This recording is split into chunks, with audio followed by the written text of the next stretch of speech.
সকাল থেকে শহরের মোট 12 জায়গায় ইডির তল্লাশি অভিযান। মূলত ব্যবসায়ীদের বাড়িতে এই অভিযান চলছে এবং যার মধ্যে অন্যতম এই শর্ট স্ট্রিট যেখানে আমি দাঁড়িয়ে আছি, এখানে যে সারোগী হাউস, এখানে কিন্তু সকাল থেকেই ইডির আধিকারিকরা রয়েছেন, তল্লাশি চলছে এবং পাশাপাশি এই বাড়ির নিচে যেমনটা আমরা দেখতে পাচ্ছি যে কেন্দ্র বাহিনীর জওয়ানরা রয়েছে।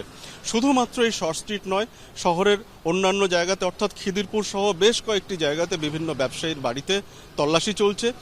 যেমনটা প্রাথমিকভাবে জানা যাচ্ছে যে প্রাক্তন তৃণমূল বিধায়ক সব্যসাচী দত্ত, তার বাড়ি এবং ব্যাংক থেকে যে সোনা উদ্ধার হয়েছিল প্রায় 3.5 কেজির সোনা, এবং সেই ঘটনার সেই মামলার সূত্র ধরে কিন্তু বেশ কয়েকটি জায়গাতে এই তল্লাশি চলছে এবং আজকে সকাল থেকেই ইডির আধিকারিকরা সেই তল্লাশি অভিযানে নেমেছেন এবং মূলত এই সমস্ত বাড়িতে গিয়ে যে সমস্ত বিষয় দেখা হচ্ছে যে তাদের যে লেনদেন এবং সেই লেনদেনে কোনো অসঙ্গতি রয়েছে কিনা এবং বিভিন্ন নথি খতিয়ে দেখা হচ্ছে, পাশাপাশি জিজ্ঞাসাবাদও করা হচ্ছে।